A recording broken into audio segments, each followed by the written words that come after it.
All right, so hopefully you've had a chance to work through some of these, but I'll work through them with you now. So again, we're going to use our 4 steps depending on what it's asking. Here we have a sample of hexane. Here we're in a bomb calorimeter. Temperature changes. We want kilojoules per mole, and we have a heat capacity of our bomb calorimeter. So we know that our heat that's gained by the calorimeter is our specific heat of the calorimeter, 5.73 kilojoules per degree Celsius, times our temperature change. Temperature should always go up in a calorimeter. Okay, so that is 38.13 minus 25.87, 12.26 kilojoules. So we know that heat of our reaction is what's lost from the calorimeter. So that's negative 12.26. Now, let's figure out how many moles we have. 1.550 grams C6H14.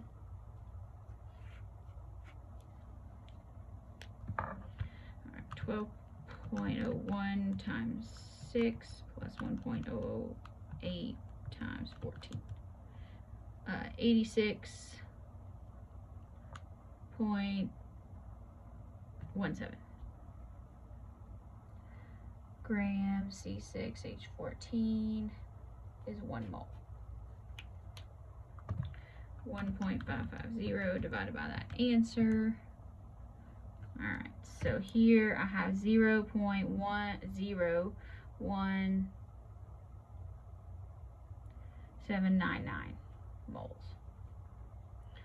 All right, so now delta U or delta E equals negative heat per mole, 0.01799 moles.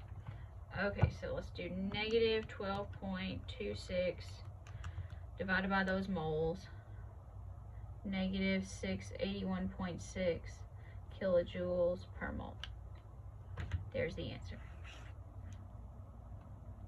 Again, work them the same way every time. Okay, so now we have a bomb calorimeter. It has 5.23 kilojoules of energy. There's the temperature change. What's the heat capacity of the calorimeter? So this gives you a lot of information. It's actually super easy. So remember here that heat capacity of the calorimeter equals joules over degrees Celsius. So that means heat over delta T. Those are our units we want. This is how we get there. So what's the heat in the reaction? 5.23 kilojoules, because the reaction releases energy, so it all goes into the calorimeter. It doesn't matter how much water we have,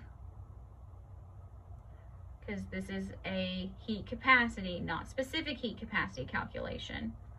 And it goes 7.33 degrees Celsius. So yes, it really is that easy. There's all this space to work, and you don't even need it. 5.23, there's a lot of glare there, divided by 7.33. Oh, I messed that up. 5.23 divided by 7.33. 0.714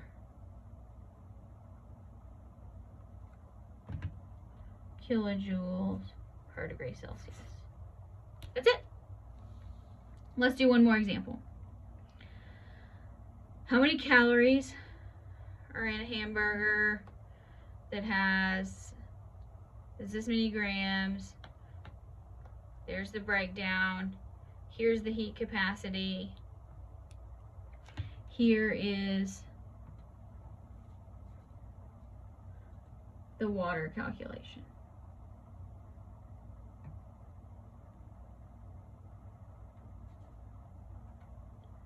All right, so now there's a lot of extra information. So we know our heat from our calorimeter. Here it's not going to matter because we're not calculating delta E. This just says how many calories. But so let's figure out what we have. 8.39 kilojoules per Kelvin, and the heat increase 13.2 kelvins. 8.39, 13.2. 110.75 kilojoules. Okay, so now we need to go from kilojoules to big calories. So now let's just do a unit conversion. So we know that 1 kilojoule, 1,000 joules. If you can use a shortcut to big C calories, it would be 4184 joules per big calorie. And then let's multiply, or divide really, times 1,000, divide by 4184. So that would be 26.5 big C calories.